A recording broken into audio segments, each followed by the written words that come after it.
बिस्मिल्लाहिर्रहमानिर्रहीम, अस्सलाम वालेकुम एंड वेरी गुड मॉर्निंग। आप देख रहे हैं न्यू पाकिस्तान और मैं हूं आपके साथ ज़रिया बरफा और मैं हूं आपके साथ अनवार खाबर। सबसे पहले हम बात करेंगे पाकिस्तान हॉकी टीम की शानदार कारकर्दगी के हवाले से, जहां पाकिस्तानी टीम ने ज़बरदस्त परफॉर्मेंस अपनी पेश की है और सब पाकिस्तानियों के दिल खुश कर दिए हैं। यकीनी तौर पर पाकिस्तान ने अजलान शाह हॉकी टूर्नामेंट में 13 साल बाद सिल्वर मेडल जीत लिया है। बड़ा ही ज़बरदस्त टूर्नामेंट रहा ये पाकिस्तानी टीम का, और टूर्नामेंट के फाइनल में शानदार कारकर्दगी के बावजूद कौमी हॉकी टीम पेनल्टी शूट में जापान के हाथों नाकामी से 2-4 होने की वजह से गोल्ड मेडल से महरूम रह गई है। हफ्ते को मलेशिया में खेला गया ये टूर्नामेंट था, जिसके हवाले से हम आपको अपडेट कर रहे हैं।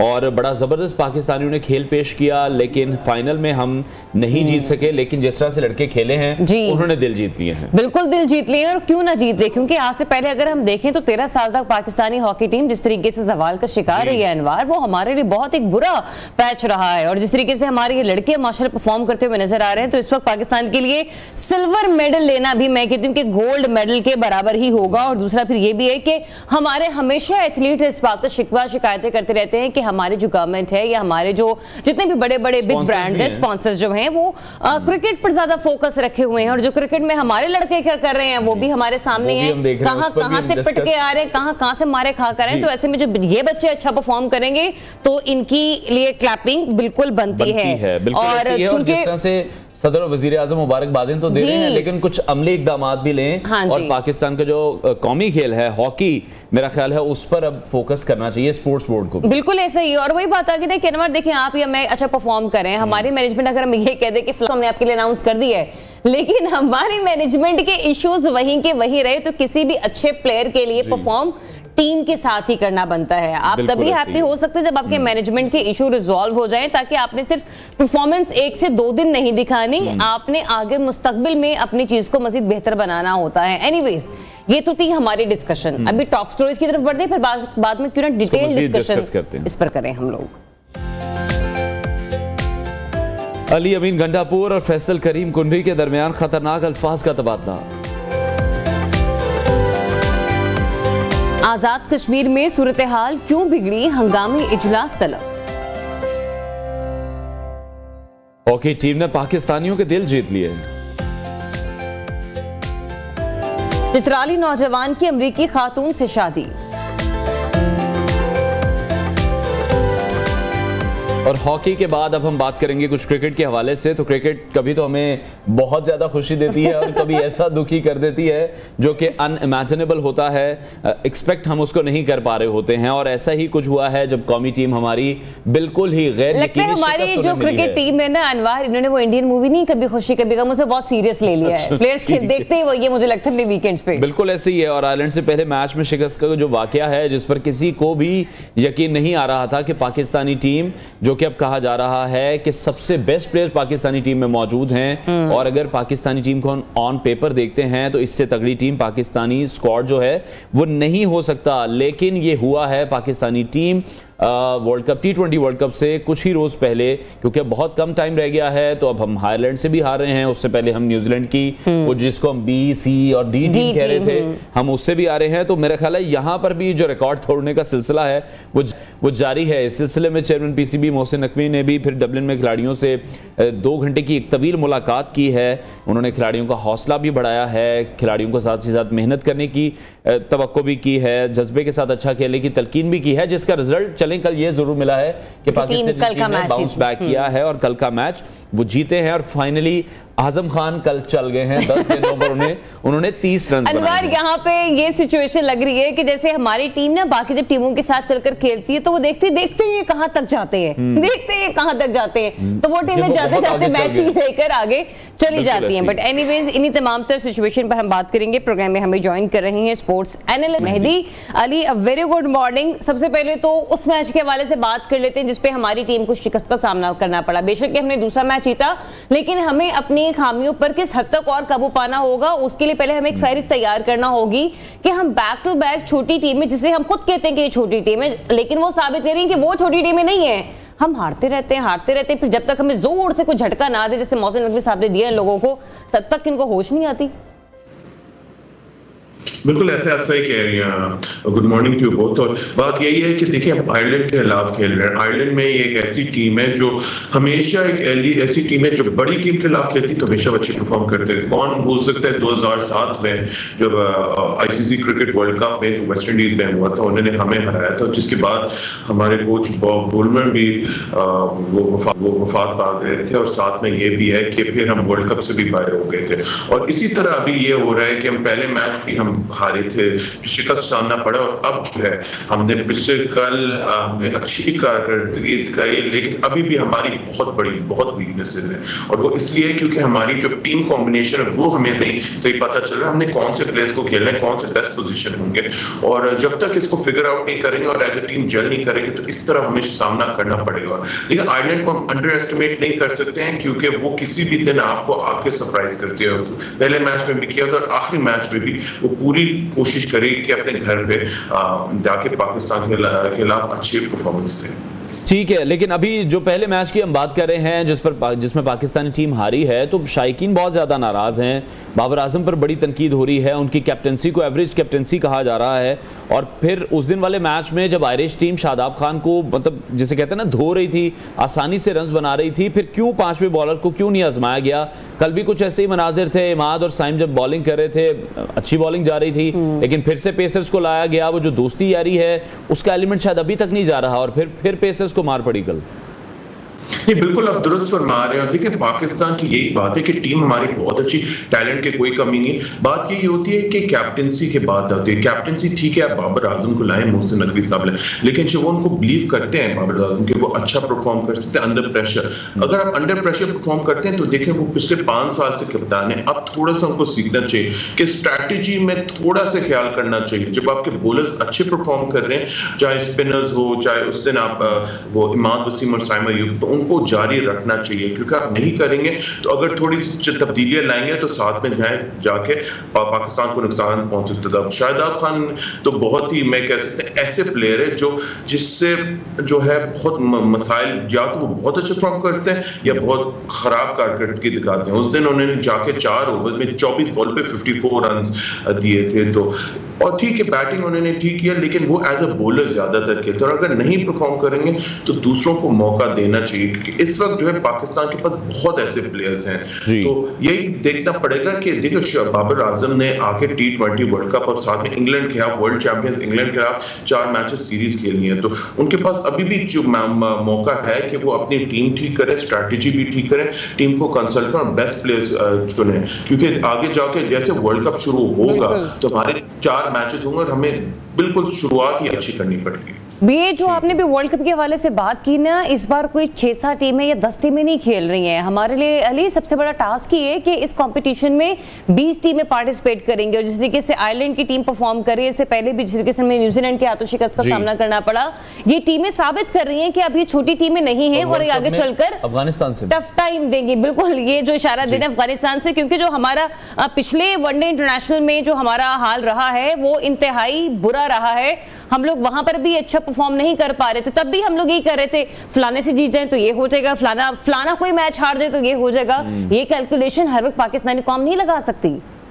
नहीं बिल्कुल आप सही दुरुस्त फरमा रही हो। देखिए अगर पाकिस्तान की बात करें तो ग्रुप ए में, और ग्रुप ए में साथ में भारत भी है और कनाडा, अमेरिका और आयरलैंड। और आयरलैंड को हमें पता है कि आयरलैंड ऐसी टीम है जो T20 में कुछ भी हो सकता है, आप हार सकते हैं। अगर आपने थोड़ी सी भी मिस कैलकुलेशन कर लिया तो आप T20 आराम से हार सकते हैं। और यूएसए और कनाडा को अंडर एस्टिमेट करना, वो दोनों अपने होम टीम्स हैं तो अपने घर पे भी खेल रहे हैं। तो और हमें पता है कि कनाडा एक ऐसी टीम है जो काफी अरसे से खेल रही है, तो हम बिल्कुल मिस कैलकुलेट नहीं कर सकते। और ये पहले राउंड के लिए, आगे जाके अगर हम प्रोग्रेस करेंगे तो फिर हमने जनूबी अफ्रीका, वेस्ट इंडीज जो एक फिर से वापस बहुत अच्छी परफॉर्म कर रही है, वो उनके खिलाफ भी खेल सकते हैं। तो वो यही वाली बात है कि पाकिस्तान को किसी को अंडर एस्टिमेट नहीं कर सकती और शुरू से अच्छी कारकर्दगी दिखानी चाहिए क्योंकि अगर नहीं एक भी हमारी स्लिप अप हुई तो हम शायद जल्द से जल्द वर्ल्ड कप से बाहर हो सकते हैं। और देखिए सबसे बड़ी बात है कि हमारी जो कौम है हमेशा यही चाहती है कि अगर एक चीज है जिससे हम सारे मुत्तहिद होते हैं वो क्रिकेट से हैं, तो ये कोशिश करनी चाहिए कि इस दफा अच्छी कारकर्दगी दिखाएं क्योंकि यही हमारे इस दफा पूरी नजरें पूरे मुल्क के और कौम की ये होगी कि हम इस वर्ल्ड कप में अच्छा परफॉर्म करें।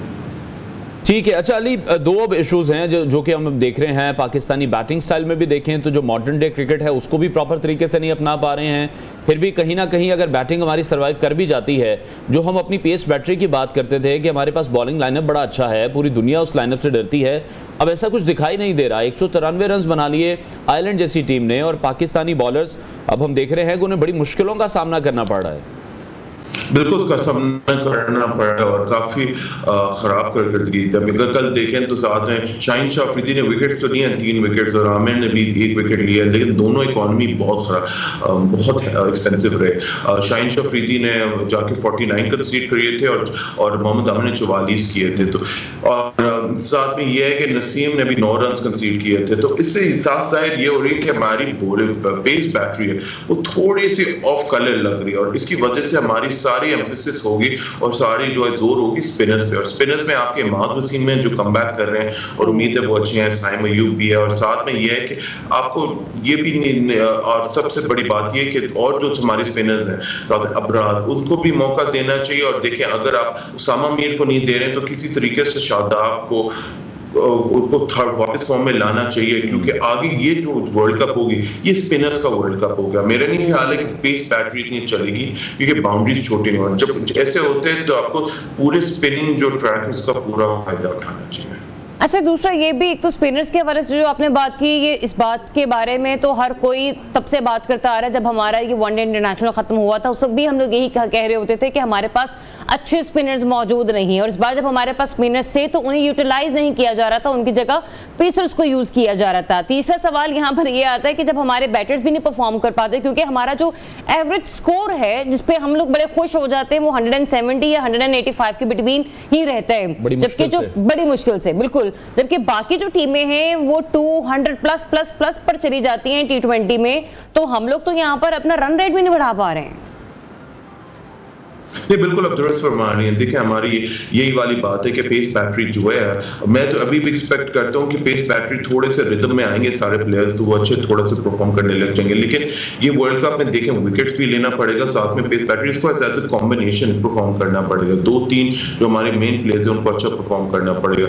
मोहम्मद आमिर तो कल कम बैक कर रहे थे, फर्स्ट टाइम वो खेल रहे थे आउट ऑफ पाकिस्तान टीम के लिए, और ठीक है थोड़े से एक्सपेंसिव साबित रहे थे, लेकिन मेरे ख्याल से वो बेहतर परफॉर्म करेंगे, वो एक्सपीरियंस के तौर पे खेले जाएंगे। दूसरे जो हमारे बोले थे शाहीन शाह को बेहतर परफॉर्मेंस देनी पड़ेगी, इकॉनमी भी बेहतर करनी है, और नसीम शाह जो काफी अरसे बाद वर्ल्ड कप के बाद जो वो कम बैक कर रहे हैं आउटसाइड पाकिस्तान को, उनको भी करना पड़ेगा। लेकिन स्पिनर्स पे बहुत जोर होगा, स्पिनर्स ने अच्छा परफॉर्म करना होगा, अच्छी फॉर्म, अच्छे विकेट्स का पूरा फायदा उठाना पड़ेगा कि उन पे बहुत जोर होगी। तो इंशाल्लाह उम्मीद है कि इमाद वसीम हो चाहे दूसरे, और लेकिन सबसे बड़ी बात है जो हमारी बैटिंग है उनकी कॉम्बिनेशन को ठीक करनी पड़ेगी। साइम और सारफ को कंसिस्टेंट, और सबसे बड़ी बात है कि बाबर आजम को थोड़ा एग्रेसिव अप्रोच डालना पड़ेगा ताकि हम 200 प्लस करें, और 200 प्लस के बाद अगर करेंगे तो दूसरे टीम्स के खिलाफ जो जाके हम अच्छे मार्जिन से हम जीत सकेंगे। ठीक है अली, अच्छा एक और कमबैक भी है जो कि पाकिस्तानी हॉकी टीम ने किया है। अजलान शाह हॉकी टूर्नामेंट में बड़ी ज़बरदस्त कारकर्दगी का मुजाहरा किया है, सिल्वर मेडल जीता है इतने सालों बाद। तो क्रिकेट के साथ साथ जब हम इतने फोकस्ड हैं क्रिकेट पर और क्रिकेट से खातिर खा नताइज भी हमें नहीं आ रहे हैं, तो कुछ ना कुछ हॉकी पर भी फोकस कर लें। अभी वज़ीर आज़म ने ऐलान तो किया 10-10 लाख रुपए का हर खिलाड़ी के लिए, बहुत अच्छी बात है, लेकिन इसकी कंसिस्टेंसी कंटिन्यूटी रहनी चाहिए। हॉकी आप क्या समझते हैं मज़ीद कैसे बेहतर हो सकती है? देखिए सबसे पहली बात ही आपने बहुत अच्छा सवाल आपने मुझसे पूछा। देखिए हॉकी की ये बात है कि पिछले 10 साल से देखें, बल्कि मैं तो कहूँगा पिछले 15-20 साल से, जब से 21वीं सदी में हमने कोई इतना फोकस नहीं दिया है इस पे। जो आपकी ब्रेड एंड बटर आपके मुल्क की आपका नेशनल स्पोर्ट है हॉकी, और देखें 20वीं सदी में हम बिल्कुल इतनी बार वर्ल्ड चैंपियंस रह चुके हैं, 4 या 5 बार हम वर्ल्ड चैंपियंस रह चुके हैं, इतनी बार हम चैंपियंस ट्रॉफी जीत चुके हैं, सुल्तान अजलन शाह भी हम जीतते रह जा रहे हैं। तो 13 साल बाद हम फाइनल में पहुंचे और देखिए बहुत अच्छी कारकर्दगी दी थी। बल्कि मैं तो कहूँगा कि बहुत बहुत दाद देना चाहिए कि इतने मुश्किलात के बावजूद इन्होंने पाकिस्तान हॉकी टीम ने फाइनल में पहुंचा है।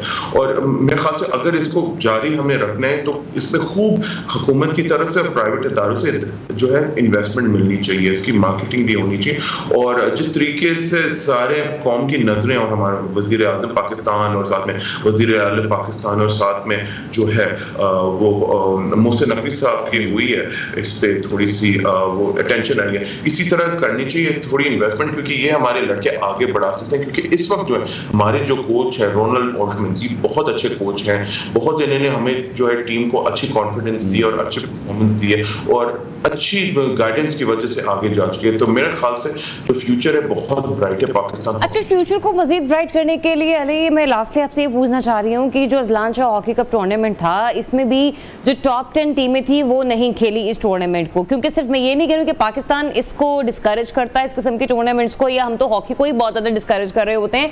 कुछ बाकी मजीद ऐसे अच्छे ममालिक भी हैं जो कि इस हॉकी को उस तरीके से अहमियत नहीं दे रहे। मीनवाइल जब पाकिस्तान ने सिल्वर मेडल जीता और गोल्ड मेडल वो नहीं जीत सका, तो वहां पर भी जो रैंकिंग थी जापान की वो 15वें नंबर पर चली गई और पाकिस्तान की रैंकिंग जो थी वो 16वें नंबर पर आ गई। तो ये डिलेमा सिर्फ हमारे 15वें से 16वें नंबर पर आ गए हम लोग, तो ये सिर्फ हमारे लिए ही एक सवालिया निशान नहीं है। हाँ, बतौर कौमी खेल तो ये हमारे लिए बनता है, लेकिन बाकी जो ममालिक के लोग हैं वो भी शायद हॉकी को उस तरीके से इंपॉर्टेंस नहीं दे पा रहे हैं। सबका फोकस ज्यादा से ज्यादा हमने देखा या तो क्रिकेट पे है या दूसरे नंबर पर फुटबॉल पर है। नहीं, बिल्कुल सही कह रहे हैं। देखिए हॉकी जो है नंबर 1 होता था, अब तीसरे नंबर पे हॉकी दूसरे नंबर पे आ गया। लेकिन देखिए हॉकी एक ऐसी खेल है, हमारी नेशनल स्पोर्ट है, जो आहिस्ता आहिस्ता इसको रीबिल्ड करना पड़ेगा। हम जाके हमने जो है सिल्वर मेडल लिया, ये भी बहुत बड़ी बात है। ठीक है, हम लोग ये आर्ग्यू कर सकते हैं और कह सकते हैं कि जो है सारे जो है तब से वो कर सकते हैं, स्पोर्ट्स एनालिस्ट ये कह सकते हैं, सब कह सकते हैं, मोड भी कहते हैं स्ट्रॉन्ग टीम्स रहे, लेकिन कम से कम हम फाइनल तक पहुंचे। और अगर हम देखें कारकर्दगी पाकिस्तान की परफॉर्मेंस इस टूर्नामेंट में बहुत अच्छा परफॉर्म किया। हमने कनाडा को हराया, साउथ जनूबी कोरिया जो बहुत जबरदस्त टीम है उनको हमने 3 से हराया है, तो और जापान के अलावा हमने जाके बहुत अच्छी परफॉर्मेंस दिया है। तो अगर इसी तरह फोकस दिया जाए, साथ में इन्वेस्टमेंट आए हुकूमत की तरफ से, जो है कि नजर लगे रहे हॉकी की तरफ, तो मेरे जरूर इरादे, अभी नहीं तो आगे जाके जरूर पाकिस्तान वर्ल्ड कप्स, ओलंपिक्स के लिए और चैंपियंस ट्रॉफी के लिए जरूर क्वालिफाई करेंगे।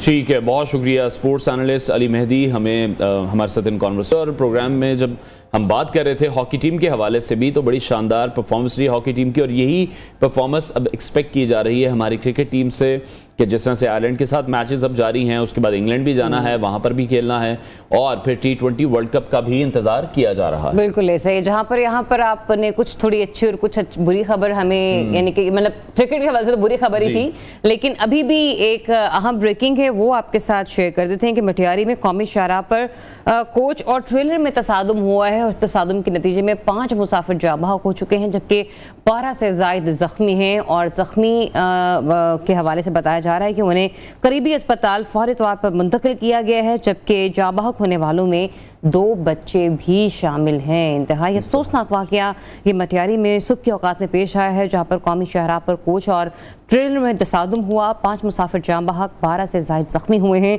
पुलिस ये बता रही है कि जाँ बहक होने वालों में 2 बच्चे भी शामिल हैं और 12 से ज़ायद अफराद ज़ख्मी बताया। इंतहाई अफसोसनाक वाक़या है ये, जाँ बहक होने वालों में 2 बच्चे शामिल हैं। पुलिस ज़राए का बताना है कोच और ट्रेलर में तसादुम हुआ, 5 मुसाफिर जाँ बहक हुए हैं, 12 से ज़ायद ज़ख्मी हैं। इन तमाम ज़ख्मियों को हॉस्पिटल मुंतकिल कर दिया गया है। मनाजिर भी आप इस वक्त देख रहे हैं हमारी स्क्रीन पर। हमारे कॉरेस्पॉन्डेंट इस हवाले से मैं मजीद अपडेट करेंगे। शम्स हमारे नुमाइंदे हमारे साथ मौजूद हैं। शम्स बताएगा ज़ख्मियों की हालत कैसी बताई जा रही है अब? जी बिल्कुल, ये अफसोसनाक वाक़या पेश आया है मटियारी कौमी शाहराह पर, जहां पर मुसाफिर कोच और ट्रालर में तसादुम हुआ है, जिसके नतीजे में 5 मुसाफिर जो है मौके पर ही जाँ बहक हो गए, जबकि 12 से ज़ायद जो है वो शदीद जख्मी हो गए। मुसाफिर जो फौत हो गए हैं, जो यहाँ पर जख्मी हो गए, उनको फौरी तौर पर मटियारी तालुका अस्पताल पहुँचा दिया गया है, जबकि जो तसादुम के नतीजे में फौत हुए हैं मुसाफिर, उनमें ज़्यादातर बच्चे और ख़वातीन हैं, और जो जख्मी हैं उनमें भी ख़वातीन और बच्चे हैं। और यहाँ पर मैं अपडेट करता चलूँ, मोटरवे पुलिस की जो पेट्रोलिंग है वो ना होने के बायस जो है वो हादसा जो है मटियारी कौमी शाहराह पर रोज़ का मामूल बना हुआ है, जिसके नतीजे में लोगों की जानें जो है वो ज़्यादा ज़ाया हो जाती हैं। आज जो अफसोसनाक वाक़या पेश आया है उसमें जो कराची से पंजाब जाने वाली शम्स हमें अपडेट कर रहे थे। ब्रेक लेते हैं, ब्रेक के बाद आपको दोबारा ज्वाइन। Stay tuned, Pakistan.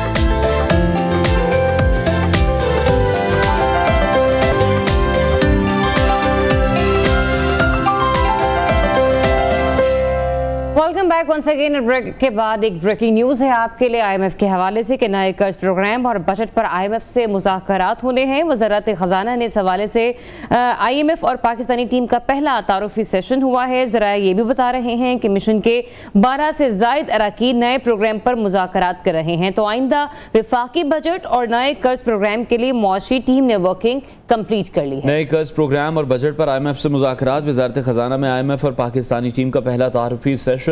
ज़राए का यह बताना है कि मिशन के 12 से ज़्यादा अरकान नए प्रोग्राम पर मुज़ाकरात कर रहे हैं। आइंदा वफाकी बजट और नए मुआशी कर्ज प्रोग्राम के लिए मुआशी टीम ने वर्किंग भी मुकम्मल कर ली है। अपडेट करें आपको इस्लाम खबर के हवाले से। तकरीबन 1 दर्जन मेंबरान पर मुश्तमिल आईएमएफ मिशन टीम नए प्रोग्राम बजट पर मुज़ाकरात करेगी। आईएमएफ और पाकिस्तानी टीम का पहला तारुफी सेशन होगा और आईएमएफ मिशन के तकरीबन 2 हफ्तों तक मुआशी टीम के साथ मुज़ाकरात जारी रहेंगे।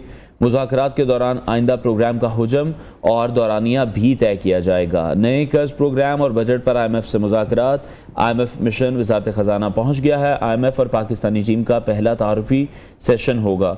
तकरीबन 1 दर्जन मेंबरान पर मुश्तमिल आईएमएफ मिशन टीम नए प्रोग्राम बजट पर मुज़ाकरात करेगी। आगे बढ़ते हैं और अब कुछ बात करते हैं मुल्क की सियासत के हवाले से, जहां पर हम देख रहे हैं कि मुल्क की सियासत का पारा इस वक्त बहुत ज़्यादा हाई हो चुका है। बाकायदा तौर पर जो धमकियां देने का सिलसिला है वो जारी है और ये जो चपकलिश है ये हो रही है वज़ीर आला केपी और गवर्नर केपी के दरमियान, जो कि हम पहले ही ये जानते थे कि पाकिस्तान तहरीक इंसाफ की जानिब से जब अली अमीन गंडापुर को वज़ीर आला बनाया गया तो बार बार यही कहा जा रहा था कि वो बानी पीटीआई के नक्शे कदम पर ही चलेंगे, वैसी ही लैंग्वेज का इस्तेमाल करेंगे और वही टोन रखेंगे उन तमाम लोगों के साथ जिनको वो नापसंद करते हैं, जिनमें पाकिस्तान पीपल्स पार्टी भी शामिल है, पाकिस्तान मुस्लिम लीग नून भी शामिल है। और सोने पर सुहागा फिरी हुआ कि पीपल्स पार्टी ने केपी में अली अमीन गंडापुर के सियासी हरीफ फैसल करीम कुंडी को गवर्नर बनाया और उसके बाद से हम देख रहे हैं कि गवर्नर हाउस और वजीर आला के दरमियान शदीद लफ्जी गोलाबारी भी हो रही है। जबकि वजीर अली अमीन गंडापुर ने कहा है वजीर आला ने कि तुम्हारी हैसियत एक लुटेरे की है, अपनी औकात में रहो, तुम्हारा गाड़ी पेट्रोल बंद कर दूंगा। तो ये जो स्टेटमेंट्स हैं ये सूबे के 2 सबसे बड़े चीफ एग्जीक्यूटिव्स के खिलाफ किस हवाले से सामने आ रही है और उनका यह कहना है कि गवर्नर मेरा शुक्रिया अदा करें, मेरी वजह से उन्हें खैरात में ओहदे मिल जाते हैं। जबकि गवर्नर फैसल करीम कुंडी ने जवाब में कहा है कि जुबान को आप लगाम दो, हमें निमटना आता है, सड़कों पर घसीटूंगा। मजीद उन्होंने कहा कि जो कहते हैं माफ़ी नहीं मांगेंगे उन्हें माफ़ी मांगना पड़ेगी होगी। बिल्कुल, ये तो खैर आपने सियासी सूरत हाल के हवाले से हम अपडेट किया, लेकिन अनवार इसके अलावा भी बहुत खतरनाक है जो कि मंजर आम पर आ चुका है और वो है सानह 9 मई के हवाले से एक रिपोर्ट जो कि उस वक्त की निगरान हुकूमत ने तश्कील दी और उन्होंने इस रिपोर्ट के मुताबिक अब ये बता रहे हैं कि ये 9 मई का वाक़या एक मुनज़्ज़म और ख़तरनाक हिकमत अमली पर मुनहसर था, जिसका मकसद न सिर्फ पाकिस्तानी फ़ौज पर इमरान खान के सियासी मुतालबात के लिए दबाव डालना था, बल्कि ये एक खुली कोशिश थी कि फ़ौज के अंदर पीटीआई के हक में बगावत कराई जाए। रिपोर्ट में यह भी कहा गया है कि फ़ौजी तनसीबात पर सामने से हमले करने का मकसद फ़ौज के मोराल को डाउन करना था और सियासी डील के लिए दबाव डालना था। तो 9 मई से लेटेस्ट ये अपडेट है जो कि हम आपको दे रहे हैं, लेकिन आज़ाद कश्मीर के हालात बिल्कुल ऐसे ही वो अच्छे नहीं है और आज़ाद कश्मीर की मौजूदा सूरत हाल पर तशवीश का इजहार भी किया गया है। और आज वज़ीर आज़म शहबाज शरीफ की ज़ेर सदारत इस हवाले से इजलास भी बुलाया गया है कि पुरअमन रहा जाए और पुरअमन तरीके से जो मामलात हैं, जो मसाइल हैं, उनको हल करने की ज़रूरत पर भी जोर दिया गया है। सीनियर तज़ियाकार शौकत पराचा साहब ने हमें ज्वाइन किया, उनसे इस हवाले से मजीद बात करेंगे। बहुत शुक्रिया आपके वक्त के लिए। आज़ाद कश्मीर में हम देख रहे हैं कि जो एहतजाज है ये कोई 1-2 दिन से नहीं हो रहा है। महंगाई और टैक्सेस पर एहतजाज में हम देख रहे हैं अब वहाँ पर काफ़ी शिद्दत आ चुकी है और ये कहा जा रहा है कि जो भारतीय मुदाखलत है उसको भी इस सिचुएशन में कहीं ना कहीं नज़रअंदाज नहीं किया जा सकता। जी बहुत शुक्रिया। यकीनन एक बहुत ही सेंसिटिव एरिया में बहुत ही खतरनाक सूरत हाल बन चुकी है, वहाँ पर डेवलप हो चुकी है और जो आप दोनों पाकिस्तान के अंदर इन मसाइल की बात कर रहे थे यही रिफ्लेक्शन आज़ाद कश्मीर में है। जो सूरत हाल अगली किस्म की पैदा हुई उसमें क्या पाकिस्तान के अंदर जो मुहर्रकात हैं वो उनको रूल आउट किया जा सकता है? नहीं। जो यहाँ डिवाइड और तकसीम और खतरनाक किस्म की गेम चल रही है वो आज़ाद कश्मीर में भी तो नजर आएगी। Azad Kashmir by all practical mean Pakistan का हिस्सा है। अगर यहाँ इंट्रीग्स हो रही हैं, यहाँ पर प्लानिंग कुछ की जा रही है, तो वही चीज आज़ाद कश्मीर में भी उसका रेप्लिका है। वो उसको नाम दे दिया गया अवामी एहतजाज का, बाकी मुहर्रकात तो वही हैं। अगर जो रिपोर्ट आप बयान कर रहे थे उस रिपोर्ट के मुताबिक 9 मई का दिन इतना बड़ा मुनज़्ज़म साजिश की गई कि फौज के अंदर बगावत की जाए।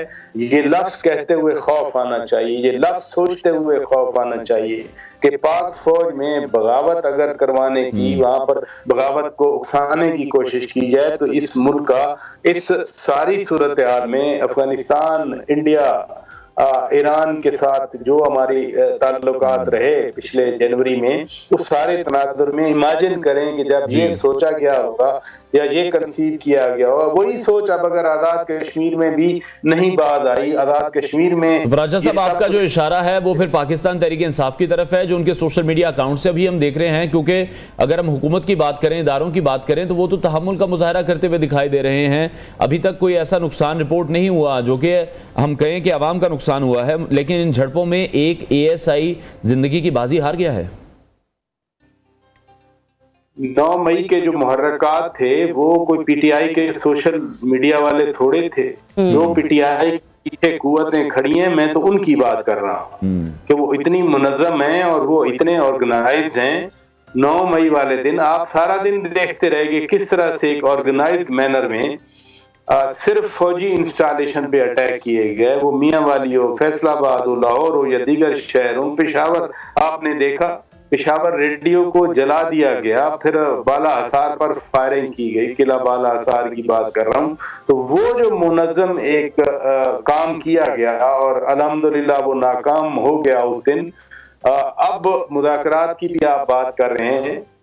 एक तरफ से आई बात कि हम सिर्फ आर्मी चीफ से बात करेंगे, DGISI से बात करेंगे, और आगे से तो इनकार आ गया ना। उन्होंने कहा कि पहले माफी मांगे। तो जिन अली अमीन गंडापुर अगर इस तरह के बयान देते हैं तो उनकी क़यादत से आप तवक्को रखते हैं कि वो माफी मांगेंगे, और माफी मांगने नहीं, इस बारे में तो खुद बानी PTI ने भी कह दिए कि वो ना माफी मांगेंगे ना वो किसी किस्म की डील करेंगे। उनको जब तक चाहें ये लोग जेल के अंदर रखें। अच्छा, ये जो सानेहा 9 मई के हवाले से रिपोर्ट पेश की है निगरान हुकूमत ने जो तश्कील दी, मुझे ये बताएगा, रिपोर्ट पे तो तमाम तर खदशात और तहफ़्फ़ुज़ात वही हैं और मामलात भी वही हैं जो कि DGISPR ने बयान भी किए, लेकिन निगरान हुकूमत ने कभी अपने गिरबान में झांकने की कोशिश की कि उस वक्त के निगरान वज़ीर आला, उस वक्त के निगरान वज़ीर दाखिला, उस वक्त के IG पंजाब, क्या उनका बिल्कुल जुरिस्डिक्शन में सारे मामलात नहीं आते थे? कितना बड़ा मॉब पीछे से कैसे चलता फिरता आया?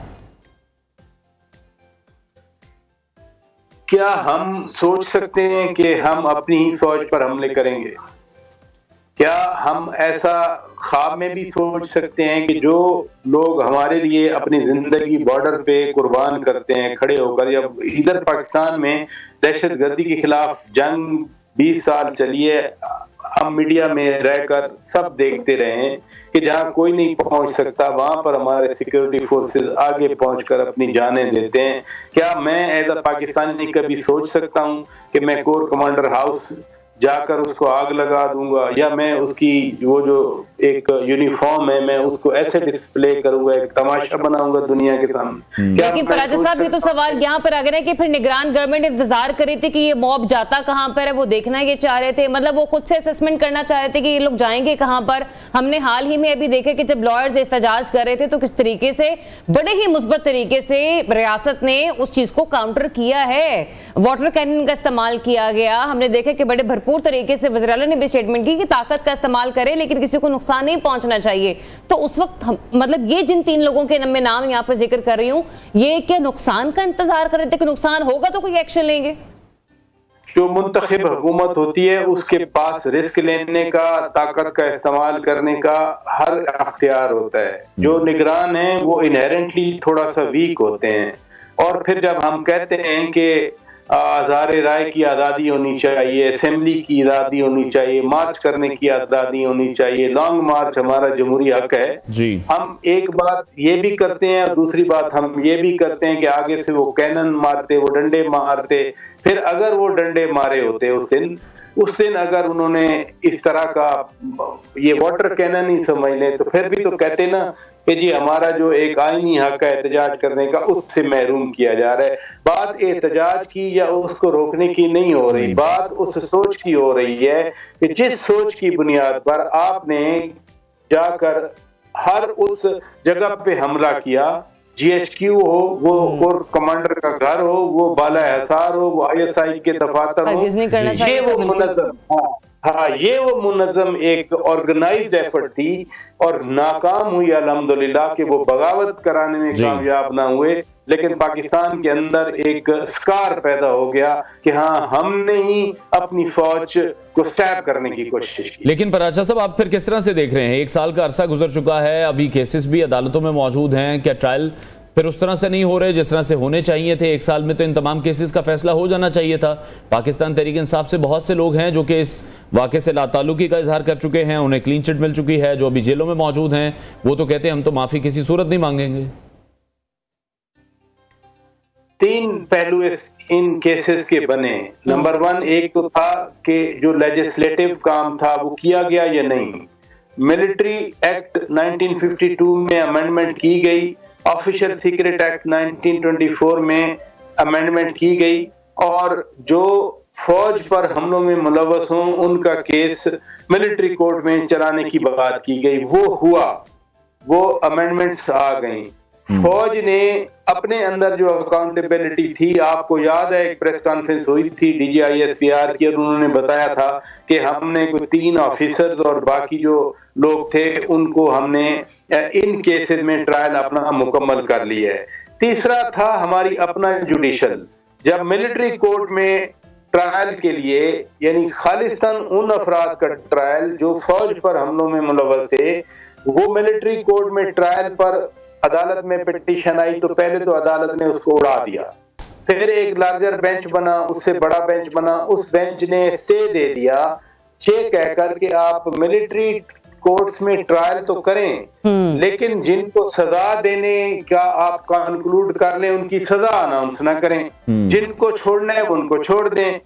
अब 102, 103 लोग जो मुलव्वस हैं उनके ट्रायल तो मिलिट्री कोर्ट में जारी हैं या मुकम्मल हो चुके हैं, बाकी रिहा भी किए जा रहे हैं। जो आप कह रहे हैं ना, बिल्कुल सही कह रहे हैं कि अभी तक सजा का अमल नहीं शुरू हुआ, वो उन कोर्ट्स जो ट्राई कर रहे हैं उनकी तरफ से नहीं है, बल्कि जिन कोर्ट्स ने ऊपर से स्टे दिया हुआ है कि आप ट्रायल तो मुकम्मल करें लेकिन सजा मत सुनाएं, अभी वो अमल रहता है। लिहाजा ये साल गुजर गया, इसमें कोई शक नहीं है कि अगर 1 साल में आप ट्रायल मुकम्मल नहीं कर सके और वो भी इस तरह के मामलात का कि मुल्क में खुदा न खास्ता एक बगावत का समा पैदा किया गया और फौज के अंदर बगावत। चलो यहाँ पे सवाल ये भी बनता है पराचा साहब कि फिर सजा का जो मामला है क्या उन PTI के रहनुमाओं के लिए नहीं है जो कि प्रेस कॉन्फ्रेंस करके घरों में जाके सुकून से बैठे हुए हैं और बाकी जो लोग हैं वो जेलें भुगत रहे जो कि माफी नहीं मांग रहे हैं। बट एनीवेज मैं जरा थोड़ा सा गुफ्तगू को आगे लेकर जाना चाहती हूँ। ये जो KP में हम लोग सिचुएशन को देख रहे हैं, अली अमीन गंडापुर साहब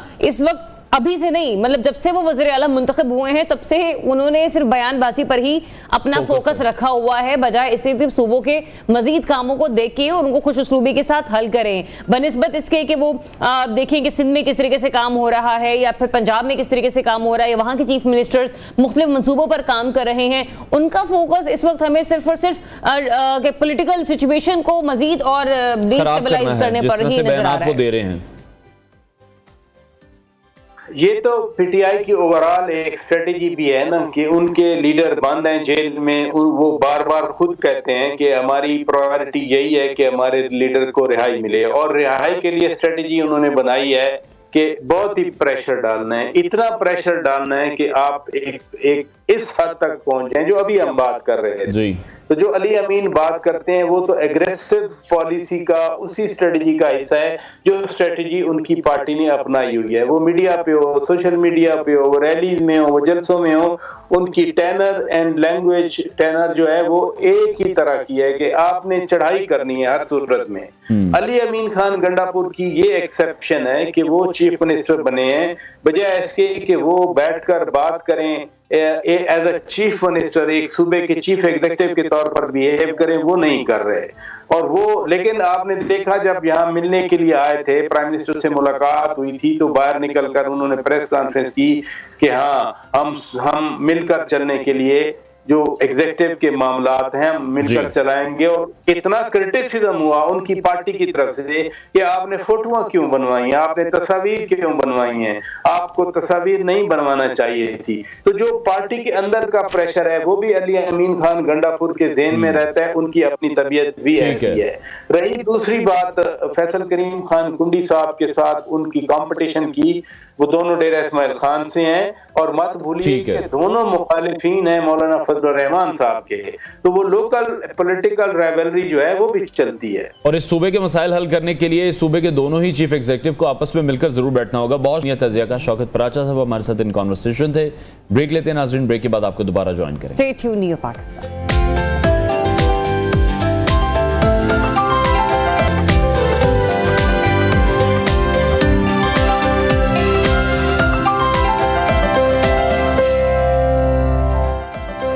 वेलकम बैक नाज़रीन। अब बात करेंगे फ़लस्तीन की सिचुएशन के हवाले से, जहां इस्राएली बमबारी अभी भी जारी है और हज़ारों फ़लस्तीनी शहीद हो चुके हैं। अमरीकी शह की मौजूदगी में इसराइल ने आलमी बरादरी की ज़रा सी भी परवाह नहीं की और आलमी बरादरी अपने मखसूस मफादात की वजह से इसराइल के पीछे खड़ी नज़र भी आ रही है।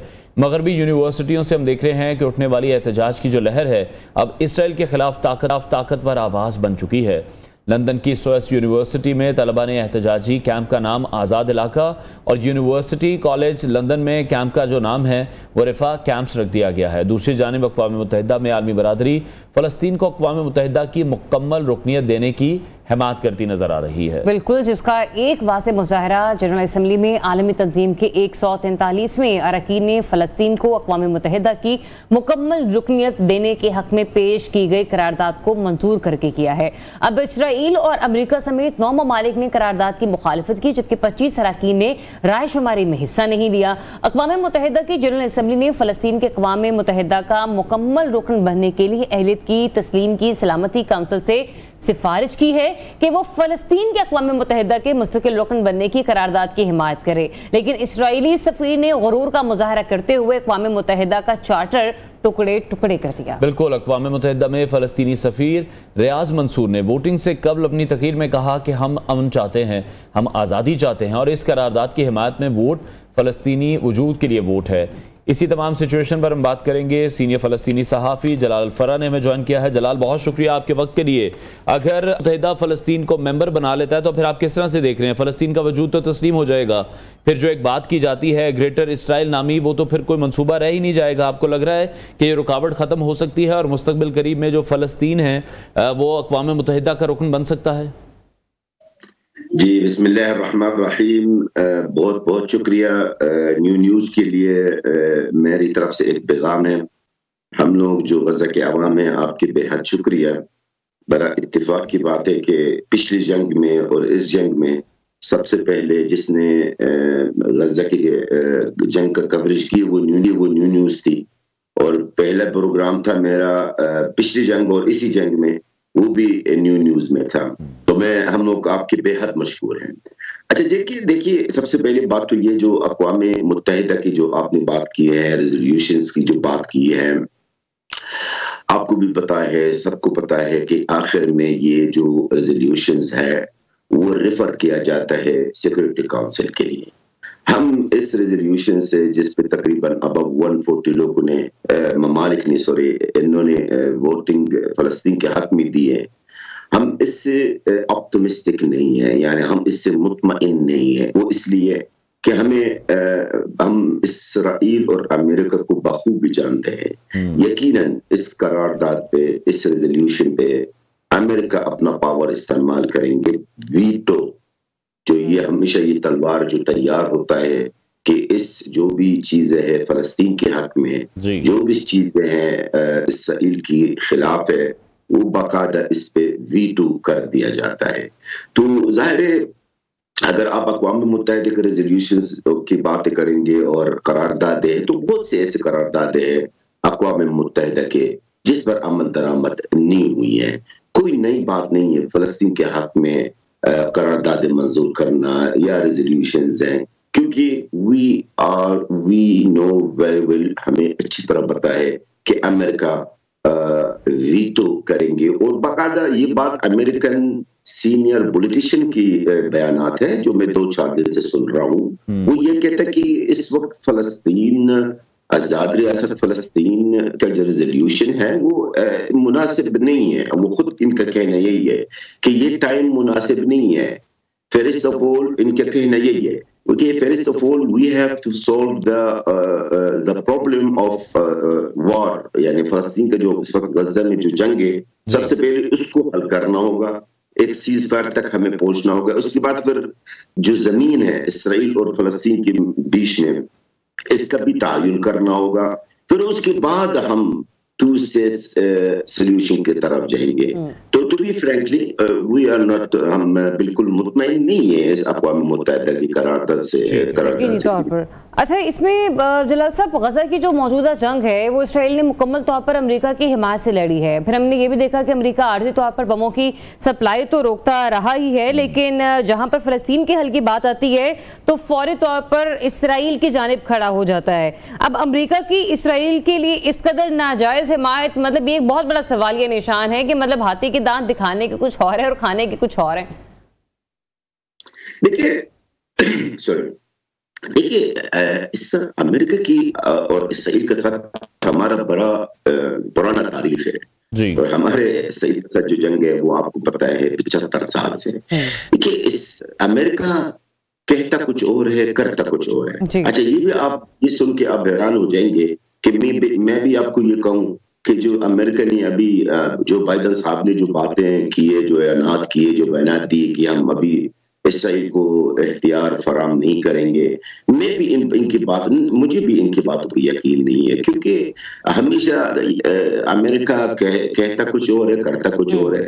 मैं सवाल ही बेहतर नहीं होता। मैं आज आप मुझसे लिख लीजिएगा और अल्हम्दुलिल्लाह भले आपकी चैनल पे, आपकी इस मौजूद चैनल पे या किसी भी पाकिस्तान के या इंटरनेशनल मीडिया पे जो भी मैंने पेशगोई की है वो हमेशा दुरुस्त साबित होता है। देखिए ये जो बाइडेन की जो बयानात है, ये मेरी नजर में सिर्फ राय अम्मा को, यानी पब्लिक को राजी करने के लिए और दुनिया को सिर्फ एक समझ लेके इनको मुतमईन करने के लिए, अपना फेस सेविंग करने के लिए, अपने इलेक्शन के लिए इन्होंने बयान दी है।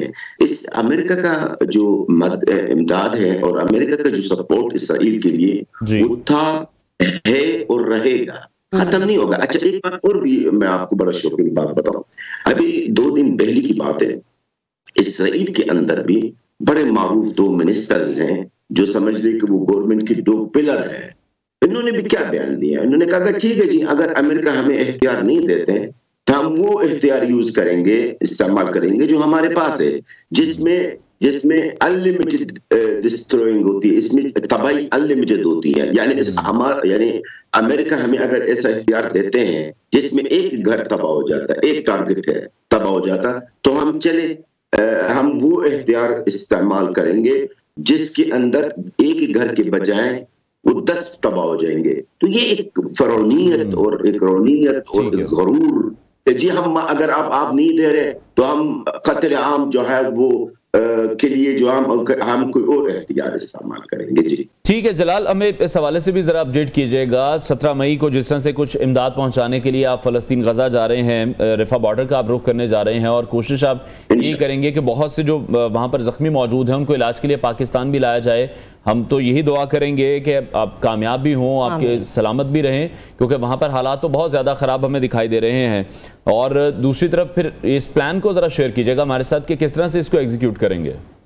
जी बिल्कुल, मैंने अल्हम्दुलिल्लाह हमने इरादा कर लिया, अल्लाह ताला का नाम लेके मेरा टिकट भी बाकायदा रिजर्वेशन हो चुकी है। मेरे रवानगी इंशाल्लाह फजर की 18 तारीख फजर, यानी आज से 17 तारीख रात को। देखिए, मैं आपकी इस मुआज़्ज़ज़ चैनल पे और कई चैनलों पे मैंने पाकिस्तान गवर्नमेंट से कई बार मुतालबा किए कि कुछ जख्मी को लाया जाए, कुछ जख्मी फ़लस्तीन से 100, 200, 300 जो सिविलियंस जख्मी है, जो बच्चे हैं, जो बेचारा हम इनको चले मौत से तो अल्लाह ताला बचा सकता है, लेकिन कम से कम इनको हम माजूर हमेशा की जो माजूरी है इनको बचा सकते हैं। और बाकायदा मेरी कई मुलाकातें हुई है पाकिस्तान के आला हुक्कामों से, वज़ीर आज़म साहब के मुशीरानों से जो निगरान सेटअप में थी और अभी जो थे, इनका ये कहना है कि सर हमें कोई एतराज नहीं है, पाकिस्तान गवर्नमेंट का अल्फाज यही है कि हमें कोई एतराज नहीं है, हमें खुशी होगी, लेकिन हमारे लिए मसला है इनको बॉर्डर से निकालने के। तो मैंने कहा इनको कि देखिए, अगर आपके लिए मैं एक लिस्ट तैयार करवा देता हूँ गजा से, और वो लिस्ट आपको सिर्फ एक काम करना होगा, ये लिस्ट आप फॉरेन मिनिस्ट्री इजिप्ट का जो फॉरेन मिनिस्ट्री है, आप इनको ये लिस्ट दे दे तो बिल्कुल ये घंटों में जिस तरह तुर्की ने किया है, जिस तरह कतर ने किया है, जिस तरह मलेशिया ने किया है, इसी तरह हम भी कर लेंगे। तो मैं इस नीयत से जा रहा हूँ और आप बहन भाइयों की दुआ से इंशाल्लाह ताला मैं यही इसलिए जा रहा हूँ कि ये लिस्ट तैयार करने के लिए जो बहुत ज्यादा यानी इनके हालात तशवीश है, इनको अब मैं आपको एक बात बताऊं, आप यकीन करें, आप सोचेंगे कि मैं अपने भतीजे के लिए जा रहा हूँ, मैं इनको नहीं ला रहा हूँ। आप देखेंगे मेरे भाई के खुद मेरे 2 भतीजे हैं, 2 जवान, एक 20 साल का, एक 21 साल का, एक 19 साल का। एक को सर में गोली लगी है और एक को पेट में गोली लगी है। अब जो पेट में इसकी गोली लगी बेचारा, वो इनकी हालत बहुत तशवीश है। मैं यही इसी नीयत से जा रहा हूँ, साथ ये भी इंशाल्लाह। ये बताइएगा कितने, आप देखिए हमने कहा ना कि भी अपनी फहरिस्त तैयार करनी है, आपके पास जो गुंजाइश है या जो भी आपकी मदद हो पा रही है या आप लोगों की करना चाह रहे हैं, गजा के लोगों की, कितने अफराद पर मुश्तमिल फहरिस्त होगी जो कि आप तश्कील करेंगे? कुछ आपने जहन साजी कर रखी हो कि इतने लोगों को एटलीस्ट आप चाहेंगे कि रेस्क्यू कर लें? देखिए, मैं आपको एक बात बताऊं, अगर देखा जाए तो माशाअल्लाह हमारे जो प्यारे मुल्क पाकिस्तान अजीम मुल्क है, वो उसके अंदर मैं आपको क्या बताऊं, यहाँ के जो डॉक्टर्स हैं, हत्ता कि ये हमारे जो मुअज़्ज़ज़ पाक आर्मी की भी डॉक्टर्स हैं, सिविलियन जो डॉक्टर्स हैं, इनके अंदर इतने इनके दिल में जज्बा है कि वो कहते हैं मुझे जलाल भाई आप 200-300 नहीं, आप सारे जख्मी को लाए, हम इंशाल्लाह ताला हमारे पाकिस्तान के सारे हस्पताल इनके लिए हम तैयार करेंगे। बात सिर्फ ये हमें देखना है, हमें सिर्फ ये देखना सबसे पहले कि मिस्र वाले इजिप्ट जो गवर्नमेंट है वो कितना लोगों को निकालेंगे, 200, 300, 400, तो फिर यहाँ पर पाकिस्तान इनको लाना इंशाल्लाह ताला इतना मुश्किल नहीं है। ठीक है, अच्छा, लेकिन जलाल इस सिचुएशन में, जो करंट सिचुएशन अभी आप गजा में देख रहे हैं, वहां पर आपको क्या लग रहा है फिर फलस्तीन का या फलस्तीनियों का क्या मुस्तकबिल है? इनके मुस्तकबिल का फैसला अमेरिका और इसराइल ही करेंगे, और अगर कोई रुकावट इसमें बन सकता है वो फिर चाइना है या फिर रशिया है, तो फ्यूचर क्या देख रहे हैं आप? यकीन करें, हम मायूस हो चुके हैं। मैं आपका सवाल का जवाब इन अल्फाजों से शुरू करूंगा, 8 महीने होने वाले हैं, हम मायूस हो चुके हैं सर। 35,000 शहादत, तकरीबन 15,000 लापता, 15,000 इनको आप शहादत शहीदों में शामिल कर ली, क्योंकि जो 15,000 से मलबा की नहीं, 15,000 लोग 7-8 महीने से वो मलबा के नीचे, वो कौन सा जिंदा होंगे? आप ये समझ ले कि तकरीबन 5 से 6,000 लोग वो भी शहीद हुए।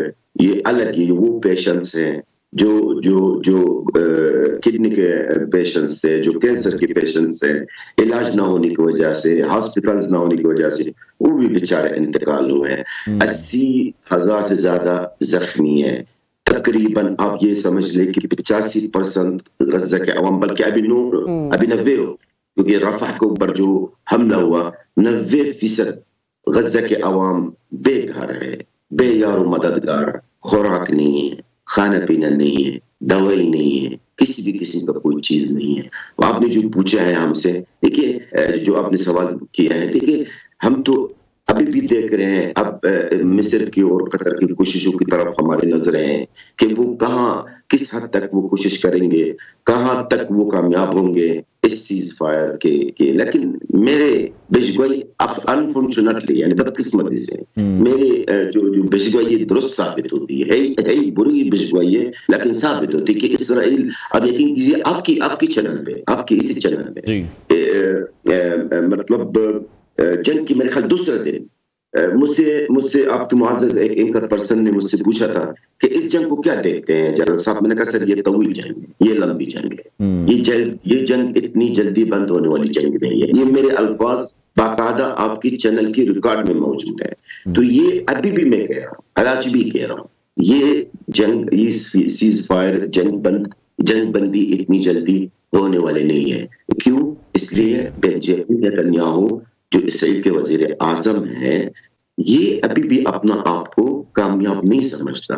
गज़ा को तबाह कर दिया, सारे अवाम की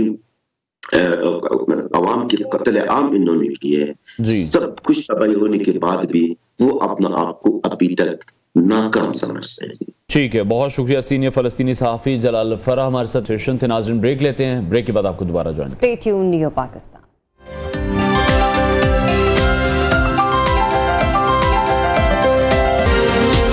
जी तो वेलकम बैक। और अब एक अहम खबर है जो कि आपके साथ शेयर करेंगे कि नायब वज़ीर आज़म और वज़ीर ख़ारजा इसहाक डार चीन पहुंचे हैं, जहां पर वो वज़ीर ख़ारजा अपने हम मनसब समेत चीनी हुकाम से अहम मुलाकातें करेंगे। इसहाक डार का जो दौरा चीन है वो 13 से 16 मई तक है। इसी बारे में अपडेट लेते हैं, नुमाइंदे खुसूसी तारिक अजीज़ हमारे साथ मौजूद है। तारिक बताएगा इस दौरे से मुतालिक मज़ीद की तफसीलात हैं।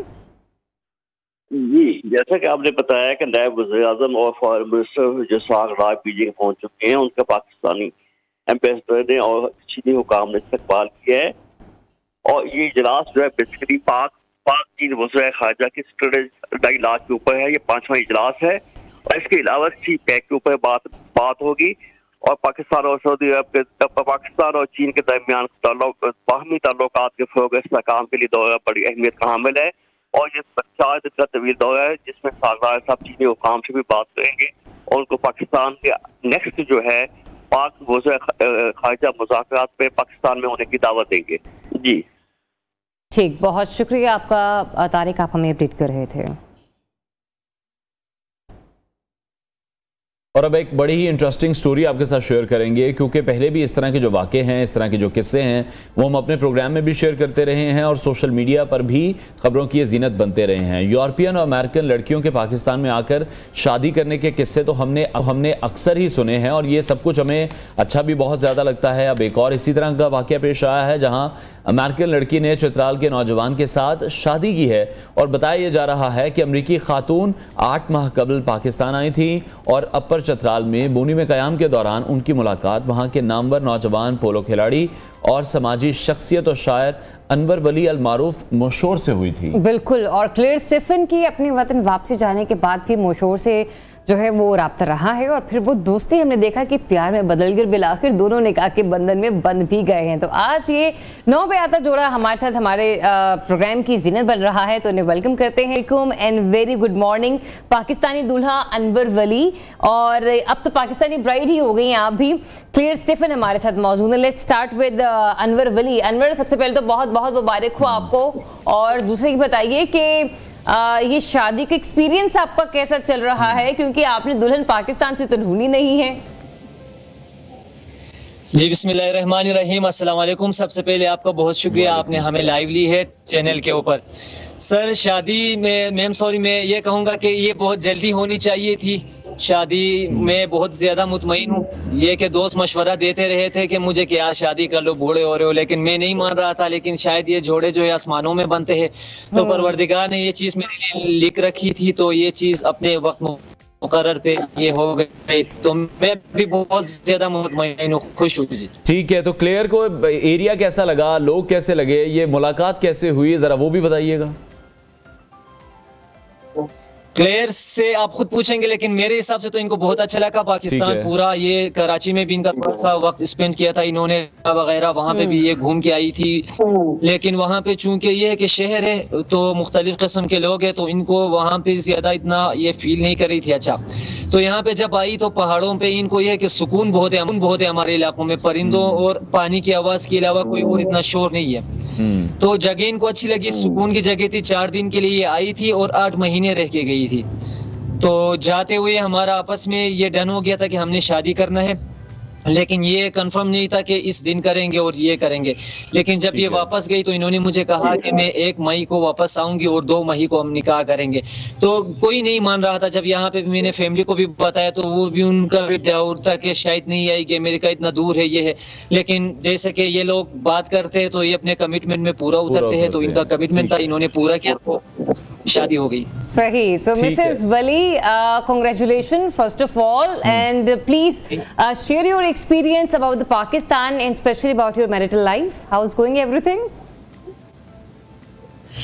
I've had a whirlwind adventure here. So before I came to Pakistan, I had been traveling for a while. I had been to many countries, and this is the first ever. Whoa, this is different. This is an adventure. I have been astounded by the diversity of this country and just such beautiful people, incredible cultures, and the food is exquisite. I have to say, I'm sorry if it offends anyone, but Karachi does have the best biryani. But there's no place like home for me here in Chitral. We can completely understand. You have visited Pakistan 8 months before, so you were here for marriage or only for tourism? I was here for tourism. It was a very spontaneous decision to come to Pakistan. I just flew to Karachi because it was the cheapest flight I could find, and my plan was to begin in Pakistan and go through Central Asia, but that didn't happen because I found the love of my life and a place that feels like home for me. So I ended up staying here for 8 months instead. Stephen, I can feel your happiness through your words, but we all want to know, please share your experience when you first time interacted with your husband. When he wasn't your husband, he was your friend or maybe a stranger. The first time I saw him, I thought to myself, oh no, he's really, really cute. I can't let myself get close to him. This is so cute. I have to keep going. I have to keep traveling. But, initially I was like, I'll just stay here for 3 days and then I'll get going. But we just had so much fun and we really clicked and we had so many similar ideas. And we both discovered really quickly that it was in our hearts to serve the communities and to really be people who give everything we can to others around us. So we bonded over that, and that has really been a glue for us. And he is also very famous, and like we can say he's playing, he's a poet as well, social worker as well.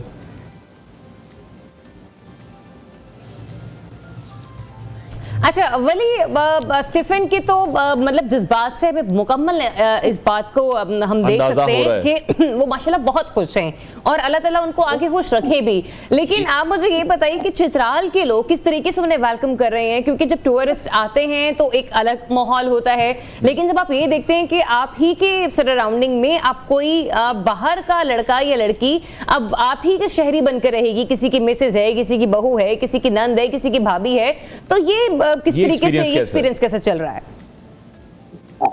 ये जी मैं आपको बताऊं, मैं बिल्कुल चित्रालियों ने ये है कि एक तो ये बहुत ज्यादा मोहब्बत देने वाले लोग हैं, इसमें तो कोई दो राय है ही नहीं। लेकिन जिस तरह हम शादी करके आ रहे थे, जब हमने लवारिट हम जिस तरह चित्राल में इंटर हुए तो ये रात के कोई गालिबन 3 बजे थे सुबह के। अच्छा। तो 3 बजे वहाँ पे आर्मी के हमारे जवानों ने, हमारे भाइयों ने और पुलिस के हमारे साथियों ने गुलदस्ते लेके, मिठाइयाँ लेके हमारे इंतजार में खड़े थे। उनको पता नहीं ये चीज कहाँ से खबर हुई थी, मैंने तो कोई मैसेज नहीं भेजा था। तो वहाँ से चीज स्टार्ट हुई, वहाँ से हमने गुलदस्ते रिसीव करना शुरू किया कि हम इधर बुनी पहुंच गए। तो ये पूरा रोड पे जितने गाँव आ रहे थे, जितने भी देहात आ रहे थे, वहाँ पे लोग गुलदस्ते लेके, टॉफियाँ लेके, मिठाई लेके हमारे इंतजार में खड़े थे।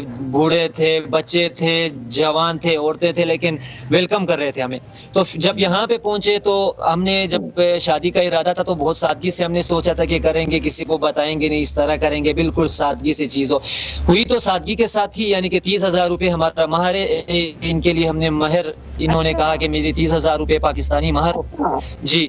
तो बहुत ही सिंपल था, लेकिन जब इधर आके देखते हैं तो पूरा गांव, आसपास के गांव, सारे लोग इधर मौजूद थे, यानी कि हजारों से भी ज्यादा लोग थे, लाखों में थे लोग, लाखों नहीं कहेंगे लेकिन हजारों में लोग, यानी कि बड़ा जबरदस्त वेलकम किया गया है। खुश, हाँ बिल्कुल, लोग इसको मोहब्बत देते हैं। अभी हर रोज आए दिन हमें नए घरों में इनवाइट करते हैं कि आप इधर आए, इधर इश्पेरी कहते हैं हमारी जुबान में। अच्छा। तो डेली हम एक नए घर में इनवाइटेड होते हैं, किसी के घर में लंच के लिए, कहीं पे डिनर के लिए, चल रही है ना वली, आसान अल्फाज में आप ये कहें।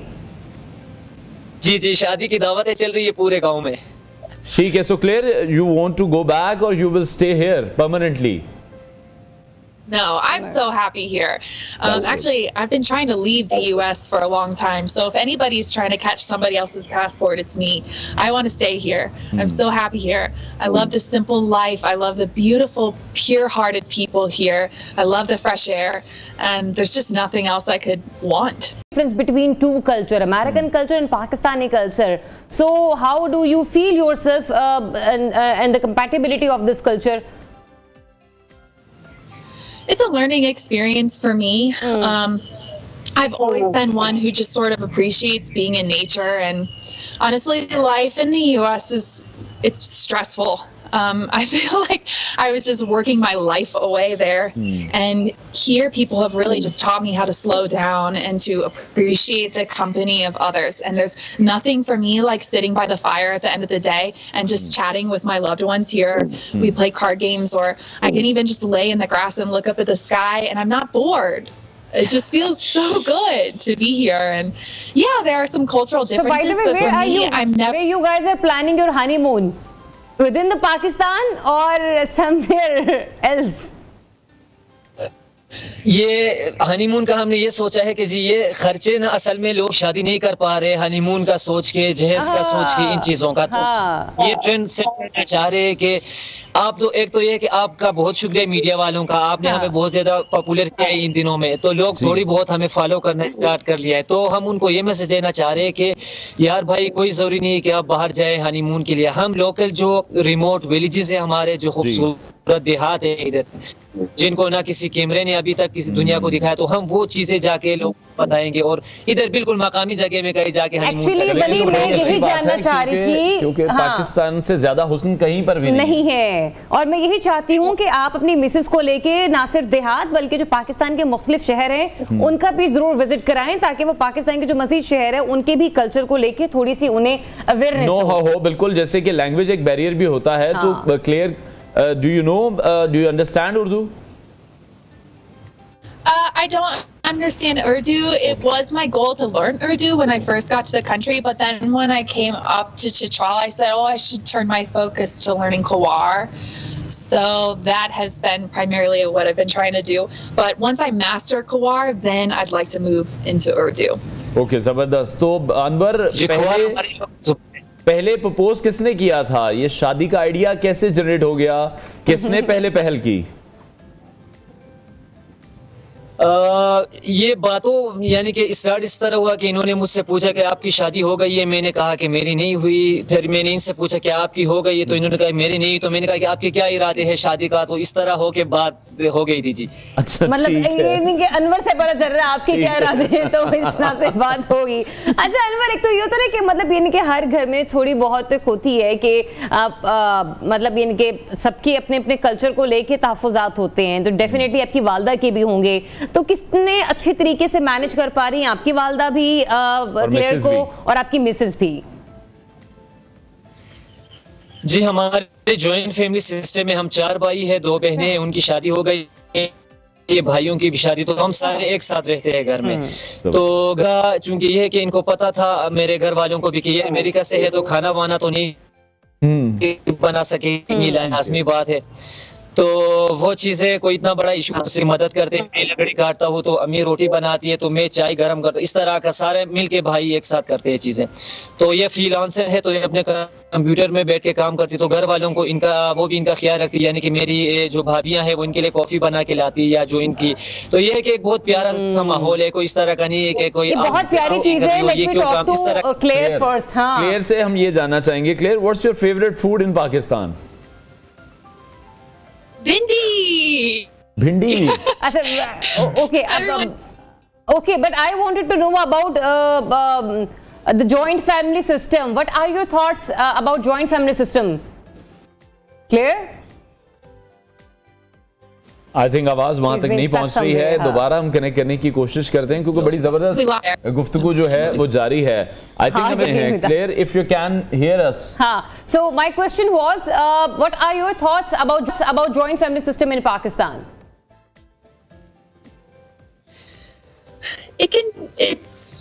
Okay, I'm lucky because the joint family system that I joined is his family, and his family is very open-minded and loving, and I never feel like they're pressuring me to do anything.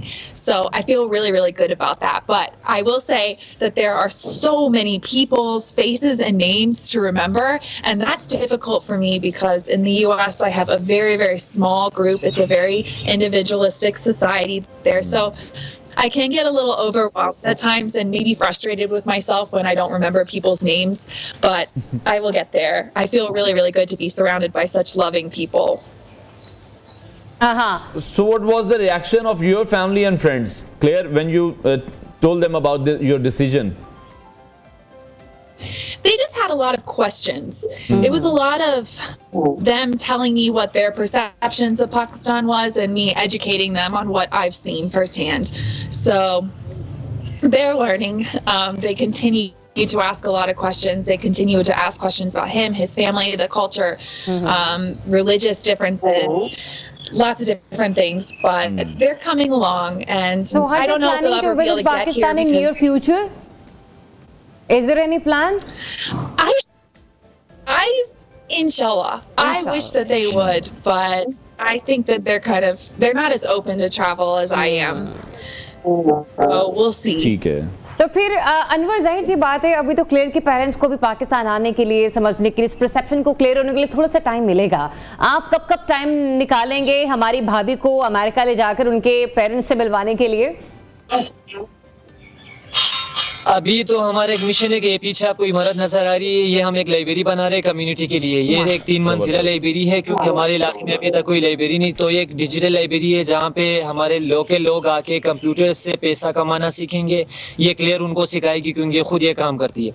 इसके अलावा इसमें हम books और digital जो library है ये वो बना। इसके बाद हमारा एक इरादा है कि हम एक डायग्नोस्टिक सेंटर बनाए जहाँ पे मरीजों की कैंसर से लेके जो बड़े बड़ी बीमारियां हैं उनकी यहाँ पे तशखीस नहीं हो पाती और लोग बिल्कुल आखिरी स्टेज में उनको पता चलता है कि उनको कैंसर है या कोई इस तरह की बीमारी है, तो वो लोग मर जाते हैं इस तरह। तो हम कोशिश कर रहे हैं कि एक वो सेंटर यहाँ पे बनाएंगे कि जहाँ पे लोग आगे फ्रीली अपना इलाज करा सकेंगे। तो ये 2 मिशन फिलहाल के लिए है, इसके बाद जाके फिर सोचेंगे कि हम बाहर जाएंगे। ठीक है। अच्छा, जिस तरह से पोलो भी आप खेलते हैं और नामवर शायर भी हैं, तो कोई पोएट्री आपने लिखी है क्लेयर के लिए? डेडिकेट की हो उन्हें? क्लियर के लिए इसलिए नहीं लिखी कि पिछले दिनों में मैंने एक नई गजल लिखी थी, वो दोस्तों को साथ में गए थे तो मैं उनको सुना रहा था, तो उन्होंने इनको इंग्लिश में करके बताया था। तो असल में यह है कि अभी जो शायरी है वो इनके बालों और आंखों और लब रुखसार से निकल के साहिल के ऊपर आ गई है। तो अभी जितनी इंशाल्लाह कोशिश करेंगे जितनी शायरी हम लिख सकेंगे तो अल्लाह ताला हमसे ऐसी शायरी लिखवाए कि जो मसाइल के ऊपर हो, रुखसार के ऊपर। बस ये आजकल जो आपकी फिर मसरूफियात हैं वो सिर्फ शेर व शायरी में ही हैं या फिर पोलो भी उसी तरह से खेल रहे हैं जैसे पहले खेलते थे? सोशल वर्क तो आपने बताया कि आप दोनों बड़ा जबरदस्त करने जा रहे हैं। जी, अभी पोलो के शर्ट में ही बैठा हूँ, डेली प्रैक्टिस खेलता हूँ जी। मैं पोलो के साथ कभी कंप्रोमाइज करूंगा, साथ में सोशल वर्कर हूँ और विलेज काउंसिल का मैं चेयरमैन हूँ इधर। तो मैं कम उम्र तरीन चेयरमैन हूँ इधर के विलेज काउंसिल का। तो बहुत बड़ी बड़ी पार्टियां थी मेरे खिलाफ और इधर के लोगों ने मुझे आज़ाद खड़ा करके और मुझे जितवाया भी है, तो ये उनकी मेहरबानी है। तो ये फिलहाल सोशल वर्क और पोलो तकरीबन प्रायोरिटी पे है जी। उसके बाद फिर जाके शायरी कभी कभी लिख देते हैं। तो जब आप इतना सोशल वर्क कर रहे हैं तो फिर कैसे नामुमकिन था कि आप अपनी दुल्हन को लेकर आते और लोग हजारों की तादाद में आपका इस्तकबाल करने ना पहुंचते। Anyways, thank you so much Anwar, thank you so much clear, बहुत सी दुआएं, बेस्ट विशेस आपके लिए। बिल्कुल बिल्कुल चाहेंगे कि जब भी आप लोग लाहौर आए तो हमारे शो का हिस्सा जरूर बने। हम आपका इंतजार कर रहे हैं यहाँ पर, और हम चाहेंगे कि रूबरू जो बैठ के बात है 1-on-1 वो भी हम आपके साथ कर सकें। बहरहाल बहुत शुक्रिया, हमारे साथ अनवर वली मौजूद थे और क्लेयर स्टेफन हमने हमें ज्वाइन किया था। अनवर कंटिन्यू कीजिएगा, आप कुछ कहना चाह रहे थे? नहीं sir, thank you so much, आप लोगों ने बुलाया और इतनी मोहब्बत से आप अपने शो पे बुला रहे, तो लाजमी है अगर हम पंजाब की तरफ निकलते तो लाहौर आएंगे आपके साथ बैठने के लिए। Thank you sir. इंशाल्लाह जरूर जरूर हम आपका इंतजार करेंगे। बहुत शुक्रिया आप दोनों का। आगे बढ़ते हैं नाजरीन, और रूस से एक एंटरटेनमेंट की ही खबर है और एक बड़े ही जोरदार मुकाबले की खबर है, जहां एक एथलीट ने हैरानकुन तौर पर 650 टन वजनी ट्रेन खींचकर आलमी रिकॉर्ड बना दिया है। पता नहीं ये किस तरह से किया और इतना जो वजन है वो किस तरह से उन्होंने खींचा है, जिसके मनाजिर भी आप इस वक्त हमारी स्क्रीन पर देख रहे हैं। सेंट पीटर्सबर्ग में डेनिस पेविक ने सिर्फ 37 सेकंड में 1.48 मीटर की ट्रेन को खींचकर आलमी एजाज अपने नाम कर लिया है। बहुत मुश्किल काम होगा ये। बिल्कुल, इसने कहा है कि पहले तो वैसे लगता था कि सब कुछ ठीक है, फिर मैंने होश खोना शुरू कर दिया। भाई जाहिर सी बात है, इतनी भारी भरकम ट्रेन जब खींचोगे तो होश क्या, सब कुछ ही खो दोगे। उन्होंने कहा कि मुझे नतीजा हासिल करने की जरूरत थी तो इसलिए मैं कोशिश करता रहा, लिहाजा उन्होंने ट्रेन खींचने के लिए एक खास सीढ़ी और केबल का इस्तेमाल भी किया। पर मेरे ख्याल से कोई भी टूल इस्तेमाल कर लें अनवर, इतना वेट खींचना टेक्निक, बेसिकली वो टेक्निक के तौर पर उन्होंने काम किया, लेकिन फिर भी 650 टन की ट्रेन को खींचना अपने आप में एक बहुत बड़ा कारनामा है जो उन्होंने सर करके दिखाया है। और हम देखते हैं कि जो एथलीट्स हैं वो कितनी मेहनत करते हैं अपने इस तरह के जो गोल्स हैं उनको अचीव करने के लिए, लेकिन कब वो इस्तेमाल कर रहे हैं वो उनके लिए बड़ी हेल्पफुल रही है। प्रोग्राम का वक्त नाज़रीन खत्म हुआ है, इंशाल्लाह कल फिर आपसे मुलाकात करेंगे। अपना बहुत सारा ख्याल रखिए, इजाजत दीजिए, अल्लाह हाफिज।